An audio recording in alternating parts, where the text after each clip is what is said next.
बाहर तेज बारिश हो रही थी।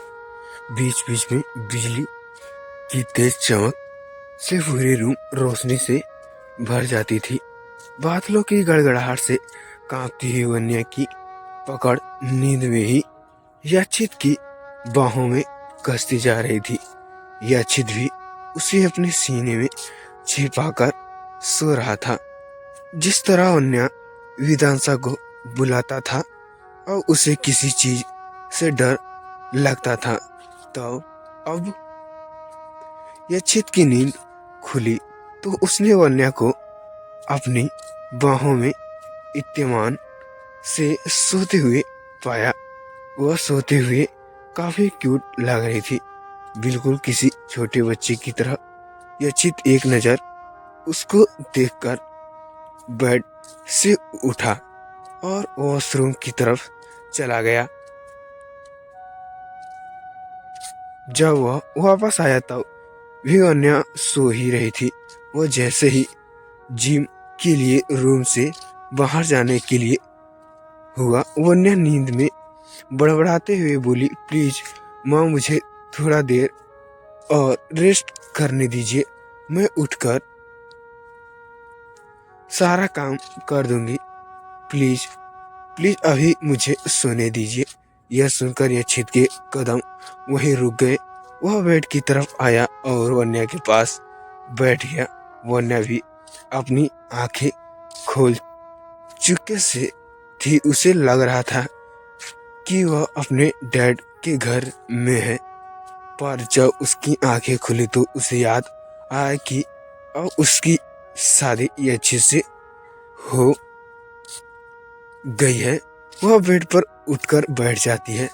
याचित तो जान के चुप जाता है। उसे अपने घर में सभी काम करने पड़ते थे। उसे अपने स्टीव मॉ की कितना टॉर्चर सहना पड़ता था। याचित उसकी तरह देखते हुए बोला, डोंट वरी, यह तुम्हें काम करने के लिए कोई नहीं बोलेगा और तुम्हें जल्दी उठने की भी कोई जरूरत नहीं है। वन्या हाँ में सिर हिला देती है। याचित जिसकी तरह चला जाता है, वह वन्या वॉशरूम की तरफ फ्रेश होने चली जाती है। थोड़ी देर बाद बाहर आकर बालकनी के पास एक कार्मेंट में बैठ जाती है। थोड़ी देर मेडिसिन करती है और अग्रवाल हाउस में भी रेगुलर मेडिसिन्स करती है, क्योंकि उसे पूरे दिन इतनी स्ट्रेन झेलना पड़ते थे। अपनी स्टीव माँ के ताने सुनने पड़ते थे, इसलिए वह पहले ही अपने माइंड को काम कर अपने आप को इस सब के लिए प्रेयर करती थी।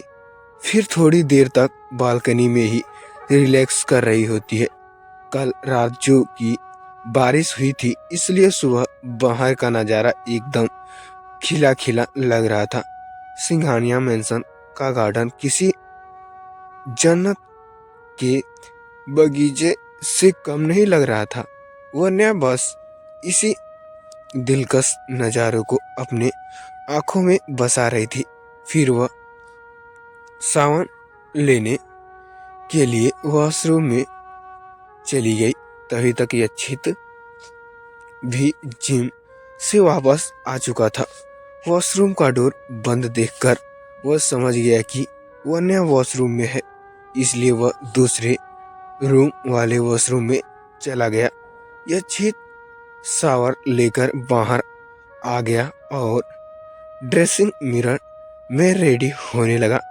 रेडी होकर जैसे ही वहाँ पीछे पलटा, सामने वन्या ब्लू कलर की एक खूबसूरत सी लाइट टेबल साड़ी में अपनी बालों को झपकाती हुई क्लोसेट रूम में बाहर आ रही थी। उसे गीले बालों का पानी उसके चेहरे पर भीग रहा था, साथ ही उसके पिंक प्लीज पर भी पानी की बूंदें पड़ रही थी, जिससे याचित उसके गुलाबी भी ओठों की तरह अट्रैक्ट हो रहा था। इस साड़ी में उनकी फिंगर बहुत अट्रैक्टिव लग रही थी। ब्लाउज स्लीवलेस होने की वजह से उसकी गोरी बाहें और उसके नेक का एरिया बहुत अच्छा दिखाई दे रहा था, जिस पर उसके बालों की पानी की बूंदें पड़ रही थी। यच्छित तो उसे देखता ही रह गया। होने का तो अवनी भी बहुत खूबसूरत थी, पर वन्या की खूबसूरत में कुछ तो ऐसी बात थी जो यच्छित को अपनी तरह खींच रहा था। यच्छित रेडी होने के लिए ड्रेसिंग मिरर के पास आया, अपनी माथे पर सिंदूर लगाकर ओठों पर हल्के पिंक कलर की लिपस्टिक लगाई और गले में मंगलसूत्र पहनने लगी। पर उससे मंगलसूत्र का चैन बंद नहीं हो रहा था। वह बहुत कोशिश करने देख रही थी। यह छीत भी उसे उसकी नामक कोशिश करते हुए देख रहा था। ये छीत को अपनी तरह यूं देखता देख वन्या एक बार फिर उससे बंद करते हुए ट्रिक करती हुई, पर वह लेकिन फेल रह जाता है। ये छीत उसके पास आकर उसके गीले बालों को एक साइड करता है, फिर आहिस्ते से वन्या का मंगलसूत्र पहना देता है। मंगलसूत्र पहनाते हुए वक्त यच्छित के हाथ वन्या की पीठ भी छू गए थे, जिससे एहसास में वन्या ने अपनी आंखें बंद कर ली थी। यच्छित ने देखा कि वन्या की ब्लाउज की डोरियां भी नहीं बंधी है, और वह भी समझ रहा था कि मंगलसूत्र की तरह ही ये भी उससे नहीं बंद कर पाएगी। इसलिए वह वन्या के पीठ की तरह झुककर उसकी ब्लाउज की डोरियां बांधने लगा। फिर आहिस्ते से वन्या के कंधे पर अपना ओठ रख उससे किस कर लिया। वन्या तो चौंक ही गई, साथ ही उसके दिल की धड़कनें भी तेज हो गई। यच्छित को भी यह समझ नहीं आ रहा था कि उसे ऐसा क्यों किया। वन्या झट से यच्छित से दूर होते हुए रूम से बाहर की तरफ जाने लगी। यच्छित भी उसके पीछे पीछे नीचे आने लगा। नीचे युवा वन और वेदांशा बैठे हुए थे। उनके साथ आहिस्ते भी बैठा हुआ था। दूसरे वाले सोफे पे भाविक, रुद्र और एकांता बैठी हुई थी। वन्या के नीचे आते हुए वेदांशा दौड़ते हुए वन्या की तरफ चली गई। वन्या को देख वह वहां मौजूद सबको चेहरे पर एक स्माइल आ गई। वेदांशा वन्या के पैरों को पकड़कर उसके लिपट जाता है। यह देखकर वन्या स्माइल करते हुए वेदांशा को अपने दोनों हाथों से पकड़ लेती है। यच्छित देख पा रहा था कि वन्या के पास जाने की उसके घर में एक रौनक आ गई है। यह देखकर यच्छित मन ही मन बहुत खुश हुआ। युवा वन्या की तरह देखते हुए बोला, भाभी आप इस साड़ी में बहुत खूबसूरत लग रही हैं। थैंक यू वन्या। वेदांशा अपनी मम्मी के पैरों के लिपटते हुए बोला, mummy you are looking so pleat.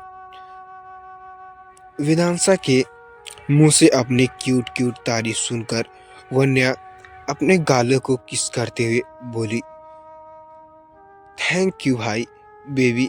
तभी अनिल जी ने अपना न्यूज़पेपर पढ़ने के लिए वहां आ गए। वन्या, वेदांशा और यच्छित आसपास की खड़े थे। वेदांशा वन्या की गोद में था। वन्या उसकी तरफ देखते हुए बोला, good morning dad. Anil ji ने वन्या की गुड मॉर्निंग विश किया तभी, पर उसके बगल में खड़ी यच्छित की तरफ देख भी नहीं रहा था। यच्छित ने भी अनिल जी की तरफ ध्यान न देते हुए ब्रेकफास्ट किए बगैर ही फिर फिश के लिए निकल गए। वन्या ने उसे रोकने की कोशिश भी की, पर वह जा चुका था। वेदांशा वन्या को दोनों का एक दूसरे के लिए यह बिहेवियर बहुत अजीब लगा। वन्या वेदांशा को युवान की गोद में देते हुए किचन की तरफ ब्रेकफास्ट बनाने के लिए चली गई। सबको उसके हाथों का बना खाना बहुत पसंद था, इसलिए वह खाना अपने हाथों से ही बनाती थी। थोड़ी देर में ही वन्या ने सबके लिए टेस्टी टेस्टी ब्रेकफास्ट बनाकर रेडी कर ली। मेडस ने सबको ब्रेकफास्ट सर्व किया दिया और पिछली बार की तरह इस बार भी सभी खाने का टूट पड़े। वन्या ने वेदांशा को अपने हाथों से खिलाया, फिर खुद भी ब्रेकफास्ट किया। युवावन की आज छुट्टी थी, इसलिए वह घर पर ही था। ब्रेकफास्ट के बाद आहिस्ते ध्रुव, भाविक और एक कांत ऑफिस के लिए निकल गए। उनकी ऑफिस बिल्डिंग यानी यच्छित की BGS बैंक जुगर स्पेन की ऑफिस बिल्डिंग सिंघानिया कॉर्पोरेशन के एकदम बगल में ही था। वन्या हाल ही में वेदांशा को पढ़ाने में लगी हुई थी। वेदांशा वन्या के साथ बहुत ही इंटरेस्ट में पढ़ाई करता था, क्योंकि उससे पढ़ाई में अंदाजा भी बहुत यूनिक और इंटरेस्टिंग था। वेदांशा को पता ही नहीं चल रहा था और वन्या उसे खेल खेल में ही सिखा दिया करती है, जबकि जब वह अपने डैड के साथ पढ़ाई करता तो उन्हें बहुत नखरे दिखाना करता था, पर यच्छित भी उसे सिखाकर ही दम लेता था। दोनों माँ बेटे पढ़ने में लगे हुए थे। अनिल जी अपना न्यूज़पेपर लेकर दोनों को इस तरह से पढ़ाता देख मुस्कुराने में लगे थे। तभी अचानक अनिल जी को चक्कर आ गया और वो फर्श पर गिर पड़े और गिर कर बेहोश भी हो गए। वह देखकर वन्या बहुत ज्यादा डर गई। उसने तुरंत युवावन को दादाजी को इसके बारे में इन्फॉर्म किया। युवावन जल्दी से डॉक्टर को कॉल कर दिया और एक सर्वेंट के साथ मिलकर अनिल जी को उसके कमरे में ले जाते हुए अनिल जी को क्यों अचानक बेहोश हो जाने का से वन्या डर गई थी। जब डॉक्टर ने अपना चेकअप कंफ्यूज किया तो वन्या घबराई हुई आवाज से बोली, डॉक्टर क्या हुआ इन्हें? ये ठीक तो हैं? डोंट वरी मिसेस सिंघानिया, चिंता करने की कोई बात नहीं है। सिस्टर की वजह से इन्हें चक्कर आ गया था। वह वीकनेस की वजह से ये बेहोश हो गए थे। मैंने इन्हें इंजेक्शन दे दिया है, थोड़ी देर में इन्हें होश आ जाएगा। यह सुनकर वन्या थोड़ा रिलैक्स हो गई। डॉक्टर ने कुछ मेडिसिन भी प्रोवाइड किए और एक प्रॉपर डायर चार्ज भी मेंशन करने के लिए कहा। युवा ने मेडिसिन वह पर्ची डॉक्टर से ले ली। सभी अनिल जी के होश में आते वहां बैठे हुए थे। जब अनिल जी ने होश आया गया तो सब उन्हें टेस्ट करने का बोल कर उनके रूम में चले गए, पर वन्या भी अभी भी वहीं बैठी थी। वन्या को अपने कमरे में बैठ देख और अपना इतनी चिंता करते देख अनिल जी के बुझे हुए चेहरे पर एक स्माइल आ गई। वन्या अनिल जी को तरफ देखकर बोली, डैड आपको क्या हो गया था? कहते हुए वन्या की आंखें। तो फ्रेंड, आज के लिए इतना ही। आपको स्टोरी कैसी लग रही होगी कमेंट करके जरूर बताइएगा। तो फ्रेंड्स, कल की थोड़ी मिस्टेक हो गई थी, पार्ट कोई और था, नाम कुछ दूसरा हो गया था, इसके लिए सॉरी। तो फ्रेंड्स, इतना ज़्यादा वीडियो आपके लिए मेहनत करके बनाता हूँ, तो प्लीज़ आपका भी भाई इतना मेहनत कर रहा है आपके लिए, तो प्लीज़ चैनल पे नए हैं तो चैनल को सब्सक्राइब करके बेल आइकन को ऑल पे प्रेस कर दीजिए, ताकि कोई भी वीडियो नोटिफिकेशन आपको सबसे पहले मिले। तो दोस्तों, चलते हैं नेक्स्ट पार्ट में, तब तक के लिए बाय।